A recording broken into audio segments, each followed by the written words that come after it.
Yo. What up, what up, what up? Yesterday was not a good fucking day for me at all. And today is only better because I ain't crying. I'm going to put the video up of me going through, my emotions, because you know what? That's all a part of the healing process. I can't not put that up. You know what I'm saying? That's like fake, and it's one of the things that I'm not. It's fucking fake. Everything. Use the right lane to take the I-78 ramp. Ain't always good. Pennsylvania 33 South. You know what I'm saying? Overall, life is good. But when you going through shit, it ain't always fucking, oh, all right, I'm strong and I don't feel shit. That's bullshit. You know what I'm saying? Today is my sister Pepper's birthday. I'm going to go holler at her real quick to just say happy birthday to her. My vacation is winding down.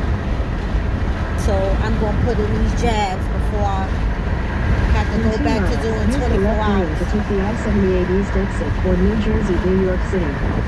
Pardon the GPS. But I'm still finagling how to maneuver. You know what I'm saying? But check me out. Yesterday wasn't a bad day. Was a bad day, excuse me. Today is only a little better because I'm not as emotional. The rage is back. The rage. Now let me tell you something. Because motherfuckers will say shit like, don't be no trick. Don't buy these niggas shit. Don't motherfucking, a lot of people, and it's not directed into no one particular person. Only you know if you that type of person. But a lot of people feel like men don't deserve the treatment that we require as women. Not just that. I feel like my story is a little different. Even if you could relate, it's a little different. In half a mile, use the left lane to take the I-78. I got you, baby. It's a little different because bustle. I was with this nigga for 20 plus. Feel me? He caught a case. He went away for 13. But before he went away, he was a thorough ass nigga. A thorough ass nigga. It could possibly also be that I was younger. I was always a thorough ass bitch. And I'm not talking in means of calling myself a bitch to demean myself. That's just a like a side label. Like that doesn't define who I am. But I'm talking ebonics right now. It's a part of me expressing my emotion. So you either gonna go with it or you're not. But I was always a thorough ass bitch. And just maybe the bitch I was then was able to relate to that nigga better. But that, at the time, he was a thorough ass nigga. You feel what I'm saying? Me and Ty never wanted for nothing. He was a protector. He was a provider. He was a lover. He was a fighter. You know what I'm saying? The men that I grew up admiring, the men who raised me, he totally fit that description. And so I always held him to a high esteem. This is not new. I always held him to a high esteem. I'm like, damn, that's my king right there. And that's who the fuck I waited for. I know people change over time. People fucking change weeks apart, depending on their experience. It could be days apart. This shit tore me a new motherfucking asshole, so I know I changed. But yeah, people change over 13 years. Expectations true, but I did not expect for him to change for the worse. Reason being is because, not just our history, but because over the time, he knew that he could depend on me. He knew that the thorough bitch that he left behind the first motherfucking time was always going to be a thorough bitch. A reliable, thorough ass bitch that was going to see him through. There came a time in my life recently that I realized that whatever upbringing I had in the street was only for a certain amount of time in my life. As I evolved and grew, I let a lot of those, a lot of the ways that raised me, I let a lot of those things go. I didn't realize it though. With the environment that I work in, I still got to keep a certain, a part of that with me. I can't totally let it go. The thing is, I didn't decipher what it was that I did let go and what I didn't. Because whatever taught me in the streets is what I took with me on that 13-year ride with that nigga. That's your nigga. Y'all was down in the motherfucking trenches together. That's your nigga. You can't leave that nigga now. That's fucked up. That's your nigga.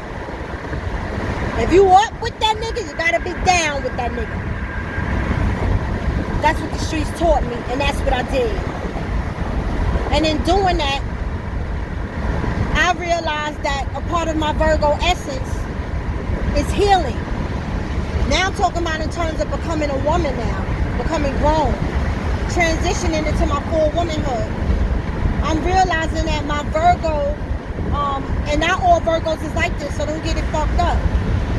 But a lot of us are. We're healers. And so I'm holding everything motherfucking down. You hear me? Because I felt like he was the king. He had to step back for a minute because of the sentence he had to do. So as the queen, I'm going to step the fuck up and I'm going to make sure everything is what the fuck it's supposed to be. So while that nigga was going on with a motherfucking war in there, trying to hold his head, or so I thought, I was going on with a motherfucking war out here, raising these motherfucking boys by myself, because let's not forget the facts. Boogie, your nephew, Boogie is 13 years old. That nigga left and caught that big when I was 10 weeks pregnant. He did 13 years, you feel me?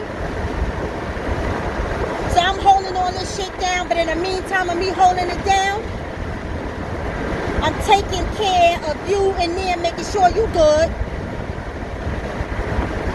And I'm motherfucking taking care of these boys out here.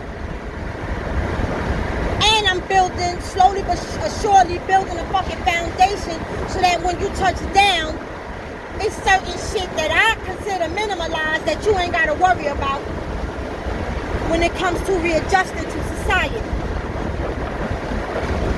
I'm not only doing this because this is the type of woman that I turned into. I was doing it because this is a black man caught up in the fucking unfair and unjust system. Feel me? So I felt like to level the playing field for the nigga, whatever was in my means to do, I'm gonna do. And I did it. Even though a part of that consisted of holding a part of myself back. Because 13 years is over a decade. Very close to a decade and a half, you hear me? So much motherfucking shit I could have did in my life in them 13 years. But I chose to refrain from doing a lot because I never wanted the nigga to feel left out or felt like I was so advanced over him. Boogie knew about his father. Pictures, letters, visits, you feel me? Even when my money wasn't what it was, I was scraping my little motherfucking coins together to make sure that nigga had something on the motherfucking books. I was scraping my little coins together using my vacation time at work. Though my job knew and I got proof.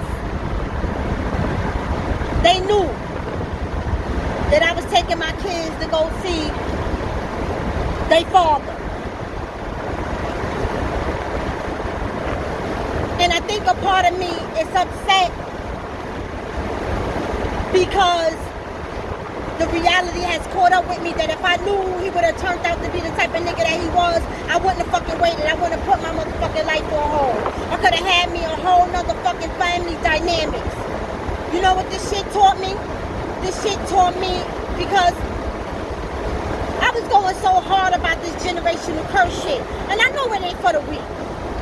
Generational curses, when you talk about embarking on a spiritual journey to break generational curses, that shit ain't for the weak. It ain't for the weak. So that was also a part of my goal. His father wasn't around. My father wasn't around. I was raised by my mother and my grandmother and my uncles. My uncles played the father role. My mom and grandma played the women role. I'm thankful I don't regret a motherfucking thing in my life because in my opinion, I have the fucking perfect balance between my masculine and feminine energy. Facts. I have it. Fuck with this duality. But I got it. But in breaking generational curses, like I said, I'm like, you know what? We gonna get these niggas something we ain't had. Our mothers, grandmothers, from the feminine aspect, they did the best that they could. Like I'm doing the best that I can with the hand that I've been dealt. But when you return, King, we're gonna continue to thrive as a black family, as a black unit. No matter what the fuck we gotta do, as long as we got each other now in the physical, as long as we got the spiritual enlightenment,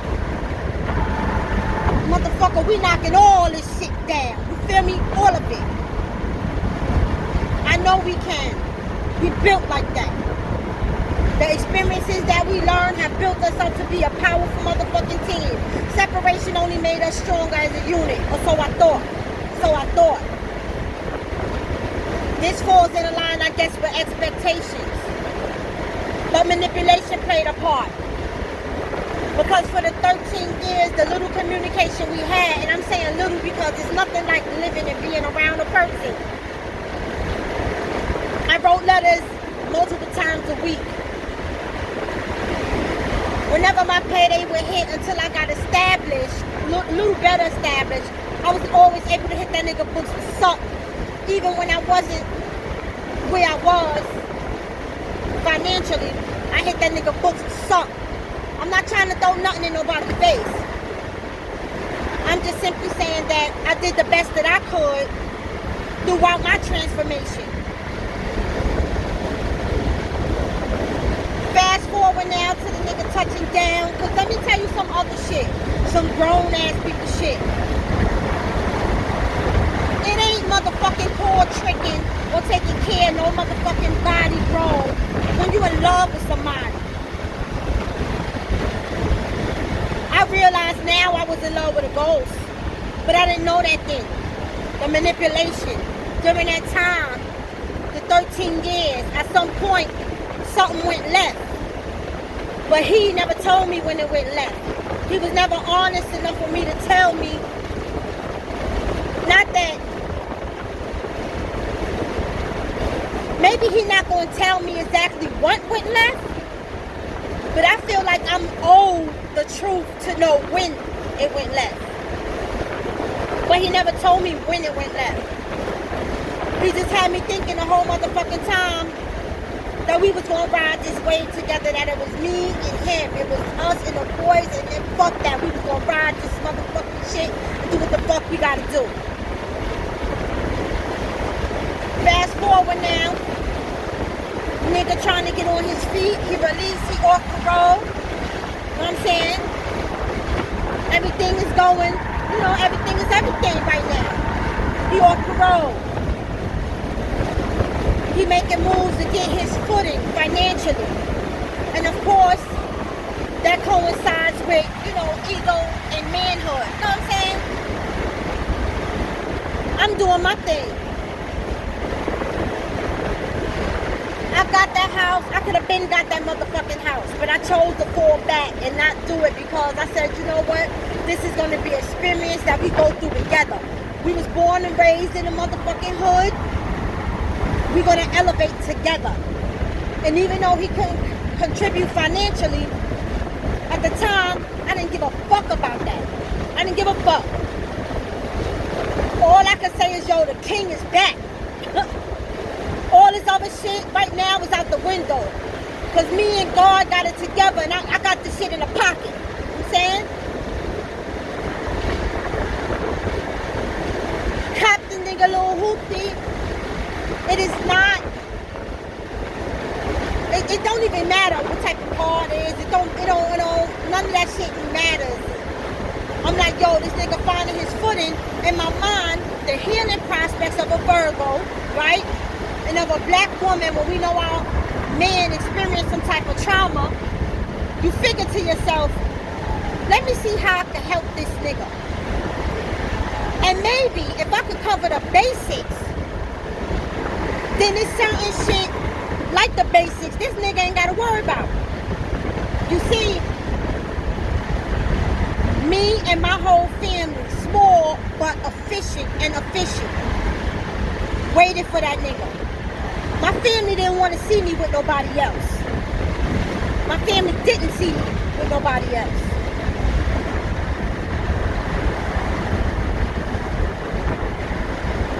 I'm trying to hold my head.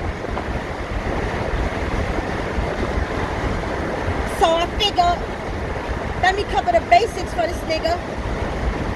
So all he really have to focus on right now is getting his mind right and getting his money right.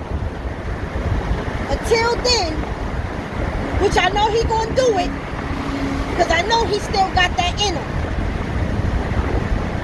That manliness, that masculinity, that I'm not gonna be out here fucked up. I'm that nigga. I know he still got it in him.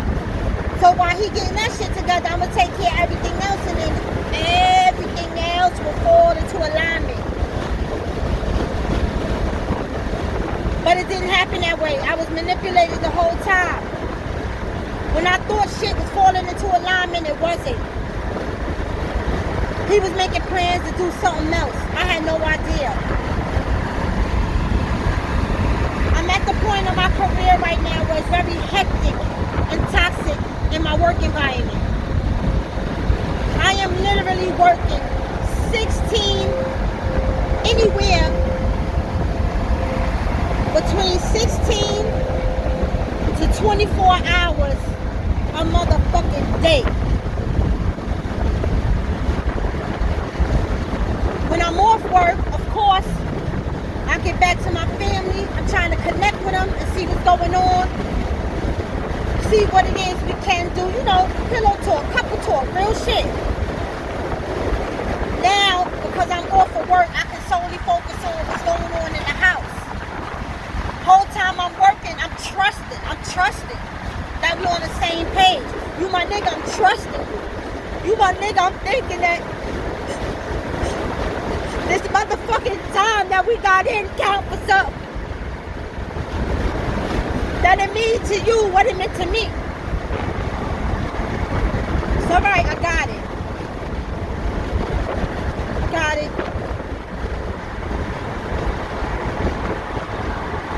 But there was a disconnect.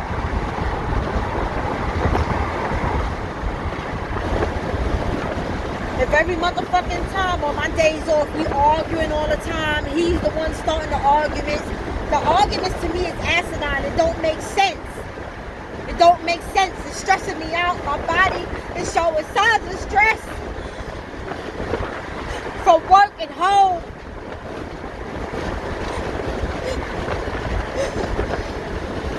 I got it.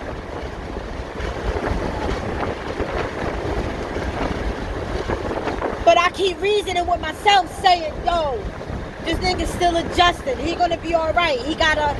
It's a mental shit. He gonna get it though. He gonna get it. He gonna get it. He gonna get it. Until the only thing he did get was to vacate the premises. I didn't put him out. He left.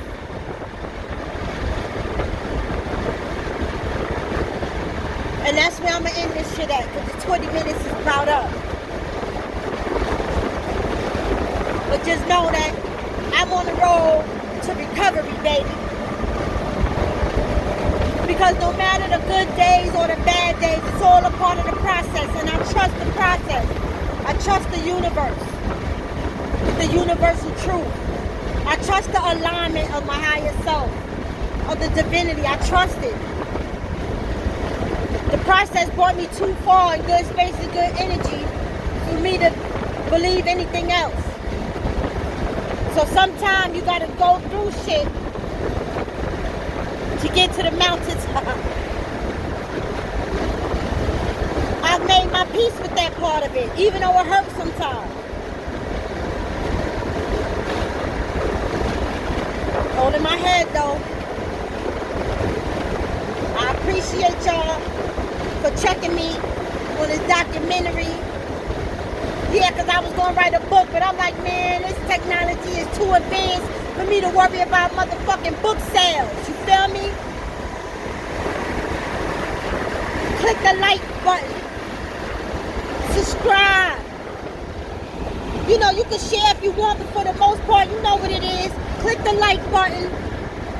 Subscribe to my channel. Embark on this journey with me to help me heal. Maybe we can heal together.